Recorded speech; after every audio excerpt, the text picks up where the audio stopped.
some of the Windows studies. We were working through a career simulation in my Cybersecurity Bootcamp, creating some tutorial videos to help classmates. Last we left off, we had created some group policy objects, applied rules, a message on computer startup on the target new hire's computer, prevented user access to the command line, added a script to the user's login to map the share that we created. So in other words, we mapped a new drive that had shared in it a shared folder for the HR team, and that would appear on the new hire's computer under this PC, drives and devices, or devices and drives, that section. And after that, we disabled the run command from the start menu. One of the items, the prevent user access to command line, I believe I also had enabled prevent execution of scripts in that, and that ended up blocking me from performing script execution on step 9. There was a workaround for that, forcing a remote script execution from the domain controller, but it was a lot of extra work, so I went ahead and basically turned off that sub option to disable script execution so that I could perform the script execution of gathering a list of running services within the target computer. We'll get to that in a bit, probably in the next video, but for now we're going to work on Event Viewer. That's step 7 for those of you in my class. For anyone else watching, Event Viewer is Windows built-in software for reviewing logs, and we're going to go ahead and get that running now. You can go to run and type event VWR and press enter to get it running. You can use the magnifying glass and search for Event Viewer. We do want to run it as administrator though, although I haven't found that completely necessary to pull the logs that we're looking for at this point. This is what the screen looks like in Event Viewer. Custom views, you can create filtered views of logs. Windows logs, this is the main directory where you're going to find application security and system logs. My understanding of application here is that they expanded it further into different categories down here. Our objective is to find logon events from the remote computer, and that remote computer I had named John-HR-PC. If you look at a log here, I'm in security. You can see task categories with log on, log off, a couple of other different categories. We are in particular looking for 4624, the event ID for log on. I want to say there's 4648 as well for explicit logon. I need to look up exactly what that is. I believe that means they typed in their username and password rather than just being auto-logged in, but I need to confirm that. Please correct me in the comments if you know better. So one thing we want to do per these steps is find the most recent logon. So let's just practice that by creating a custom filter, custom view over here. Let's just do by the last hour of logged items. We are viewing the security log, and down here we can type in the log event ID for logons 4624. We could filter by computers, but right now in my understanding it's only pulling this computer, the domain controller computer. You can see that down here if I can highlight now. And users, having this field is interesting to me because I've only seen user being listed as NA unless you perform a lot of different acrobatics to get that changed. Let's go ahead and create this view. We'll just call it logon view and press OK. And that goes ahead and filters out everything but the event ID 4624 for the last hour. And information down here about each of the logged events. So something we want to do, and through the help of a classmate, she was kind enough to create a tutorial of how to review logs on a remote computer that is connected to the domain controller. So let's go ahead and go through that process of getting that set up with her instructions. I haven't run through this yet, so I'm just going to follow her instructions and see how we do. I'm going to close this out now that we've reviewed the parts that would help us complete step 6, or step 7 rather. Check the event viewer on the server machine, write down the last successful login from your user. You must log in with the domain administrator account. Interestingly, this doesn't really specify that you have to perform a couple of extra steps to be able to view other computers, even other users. So we're going to try and keep it simple rather than complex and complete it thoroughly. And I'll try to maybe add some to it along with my classmates' tutorial. But what we need to do, I'm going to read through some of her instructions. In the event viewer, it only shows server machines, logons, not the users connected to the server. To connect to desktop 2, which is the one that we have the target computer on for the new hire, in the server, add a new group policy or edit an existing one. So let's open Group Policy Manager. Group Policy Management. And we'll go into our HR policy to edit an existing one, right click to edit, and then per her instructions, we need to perform some edits. So let's get to it. I'm going to maximize this to reduce distractions here. All right, we need to go to computer configuration. You can click these down arrows or you can double click here. Policies, Windows settings, oops, bit of a lag there. Windows settings, firewall, which is under security settings. Windows firewall with advanced security. Looks like we need to expand that tree node to configure. So it wants us to expand the tree node, which is down here, and then expand this as well. And then we're going to look at inbound rules. Right click, now that we're in the inbound rules dashboard, click new rule. We're going to use a program rule, it looks like.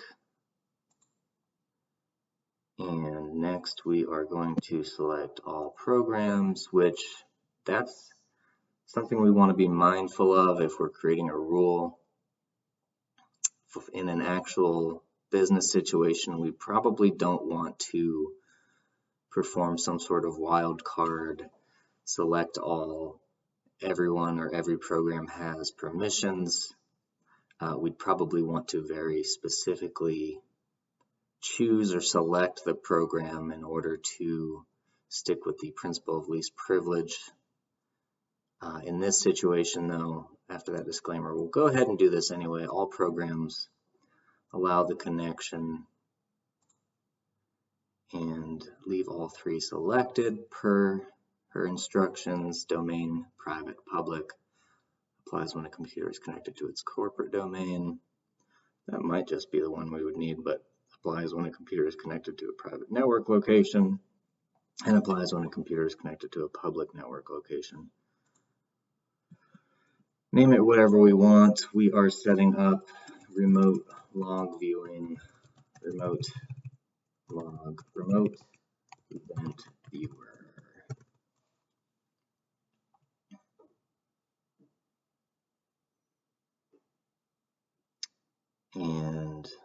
finish. So now we've got a rule for inbound that would allow virtually any program to come through. So if I were a hacker potentially, my first thought is that I could add something to a program that is malicious, and then the domain controller would allow that program through without thinking about it, and then the extra malicious code would now have access to the domain controller and administrator privileges. I'm curious about narrowing down the allowances here, but I'm going to skip it for now. My initial thought is to select the program, specifically Event Viewer and any associated subprograms that create logs, and just permit those. However, that should be good for that end.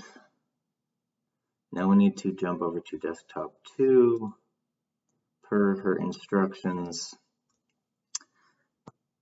And we actually need to, before we do that, perform a forced renewal of policies with GP update force. So we'll go ahead and open command prompt.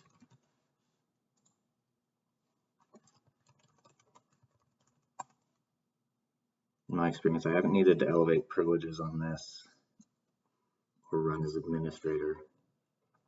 Computer policy updated, so it should have pushed it there, and then user policy completed as well. Let's go ahead and hop into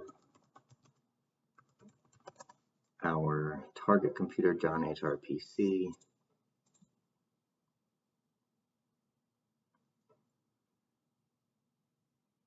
It wasn't connected, so we may not need to perform this next step of restarting this, but I'm just going to do it anyway to follow her steps thoroughly. Once we get logged in, I'll restart it, log into the user to create that event now that the policy has been opened up. So let's give that a restart and see if it starts working. I wonder why the screen resolution is not matching. We should see this whole thing with some extra information above it. Anyhow, we've got a new policy set up, and you can see all the policies added to a group policy object under its settings tab. It's under computer configurations. It would be under Windows Firewall with Advanced Security. Let's take a look at inbound rules. This rule might contain some elements that cannot be interpreted. Interesting. I wonder what that all means. Enabled true, program any, action allow. So yeah, this is by default in most firewall best practices, you want to deny everything and then specifically allow particular items through, adhering to the principle of least privilege. Security does require authentication, it looks like. I'm not sure if that's an automated authentication by checking that the user is admin or something. Protocol any, local port, la-di-da-di-da, remote scope any. Okay. I don't know what allow edge traversal means. I'm curious about that, but we'll leave it for some later date. Restarting our target new hire computer.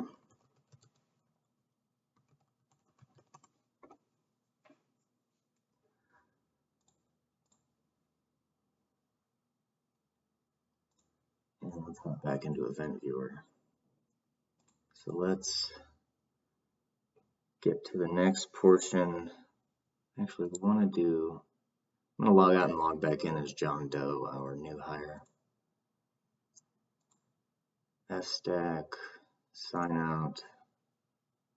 Doing a sign out. I think this might yield an explicit login, but this is a good test to see. We need to send Control-Alt-Delete since we're on that virtual machine through AWS EC2.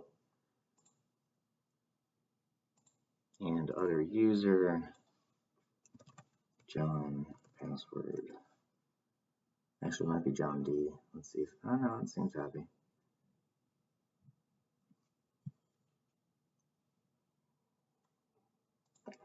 Okay, so that log is now being created, that log event.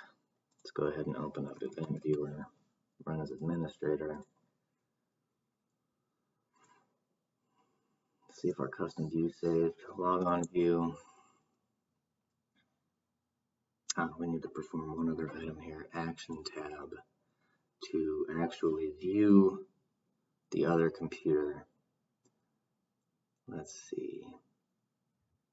Click on the Action tab. Look for Connect to Other Computer. Action tab, Connect Other Computer. I don't see it. OpenSave log, properties, find, export, custom, rename, refresh, view. Help. Let's look it up real quick. How to connect to another computer in Event Viewer.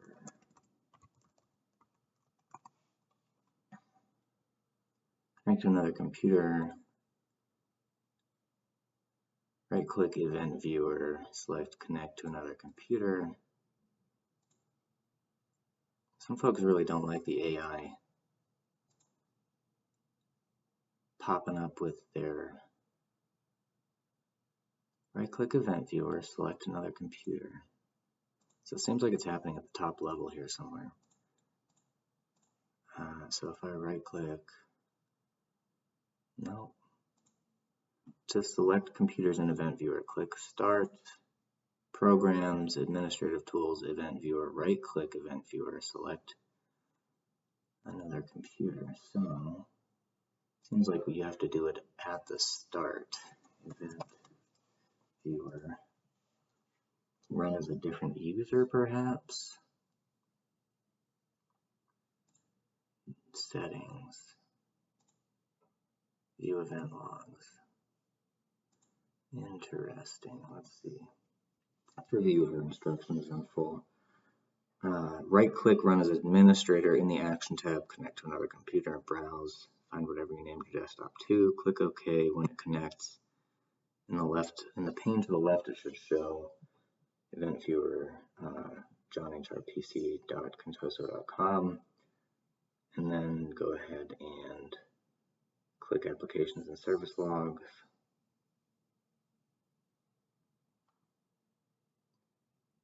All right, well, let's see. Event Viewer. According to this, point to Administrative Tools, click Event Viewer, right-click Event Viewer, top level, select another computer. I'm not seeing that, but maybe I wouldn't think that Administrative Tools would show me anything different, but maybe it do.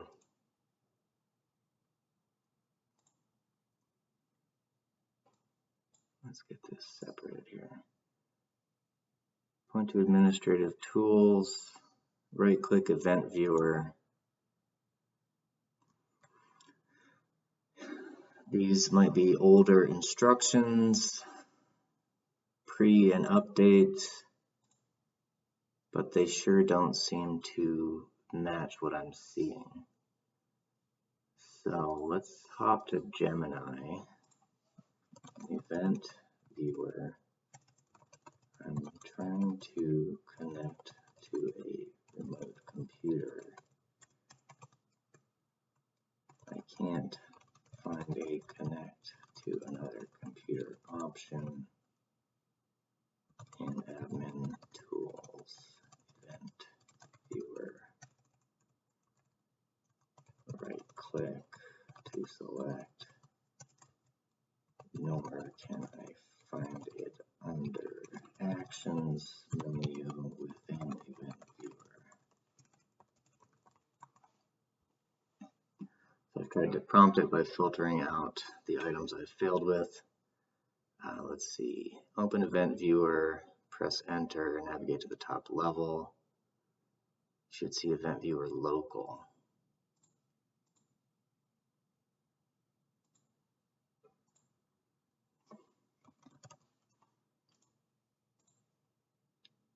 Okay, I see it there.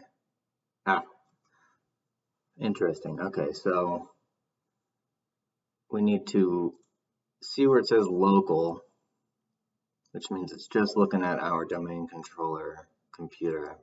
Connect to another computer. Browse. Since our other computer is in Active Directory, it should be found here. Okay. We don't want to connect as another user.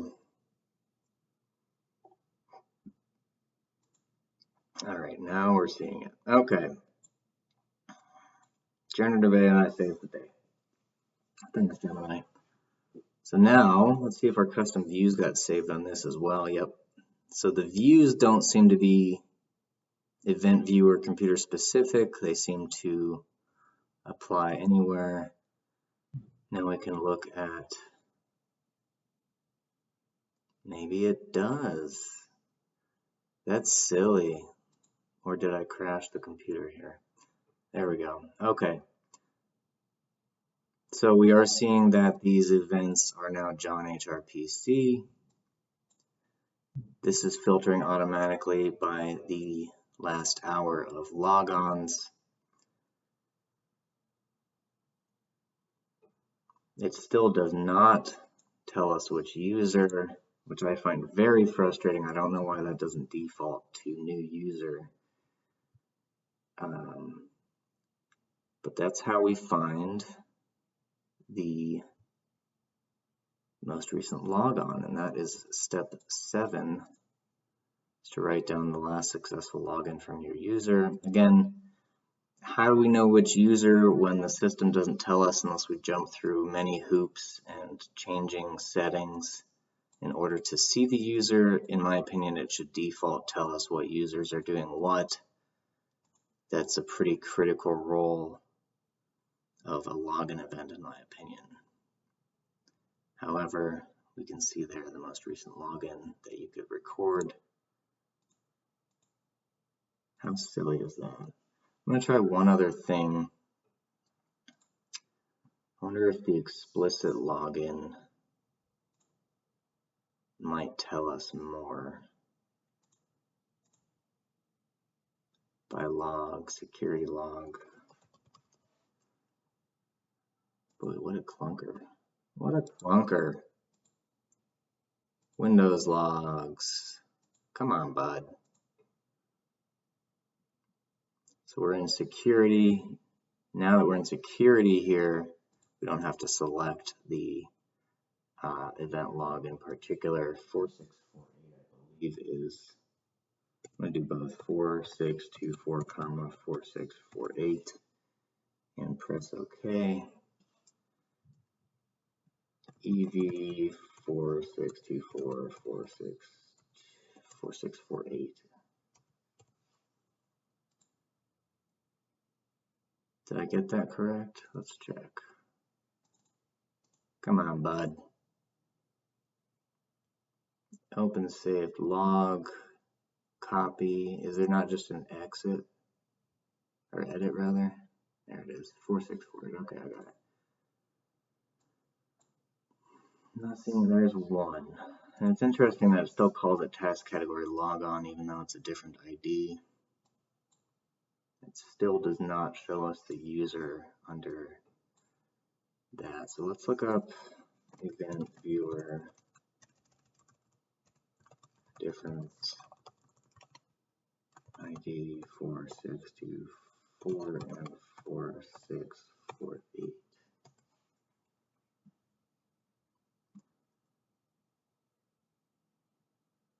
All right, account was successfully logged on. Most common event you'll see, the user successfully logged on. It does not provide the user account that was logged on. Maybe there's something in our particular bootcamp instance that blocks the user account. I'll have to test it on my local machine, but it doesn't show the user. Log on attempted using explicit credentials for 4648, such as when they used run as or are mapping a network drive with alternate credentials. So perhaps when they were, if they're using the shared network drive that is mapped and adding something to that, like a file, perhaps that action would be logged as an event ID 4648. That's simply a guess. It often accompanies a 4624 event. Every 4648 will likely have a corresponding 4624 event, but not, yeah, okay. It goes one way, but not the other. An account was logged in using explicit credentials. An account was successfully logged in just with her account. Okay, well, that doesn't clarify it too much further for me. I'd need to do some more research, but we have figured out how to connect to a remote computer with the log, the event viewer. We have created a custom filter to view most recent logins within the last hour. You can also create custom time frames. Where would that sucker be? Down here, custom range, and then you could put it down to minutes here if you needed to, a range of minutes. But for now, for the purposes of the assignment step 7, you would simply record this, and for our runbook that we have to create, I would take a screenshot of this and walk through the basics of how to achieve finding this information. So we'll stop there on this. There's more we could cover, of course, but let's keep it 30 minutes for this. All right, we did a lot of troubleshooting, so hopefully that helped you avoid some mistakes trying to specifically log in, or rather connect to another computer after creating the firewall rule. Remember, when creating the firewall rule, it's probably not the best practice to allow all programs to have an inbound access, and you would probably want to choose a specific program like Event Viewer or something like that for specific access to limit overall access a malicious actor might have. Other than that, if I said anything incorrectly, please leave a comment. If you'd like to add anything, leave a comment. Otherwise, do some good learning, fam.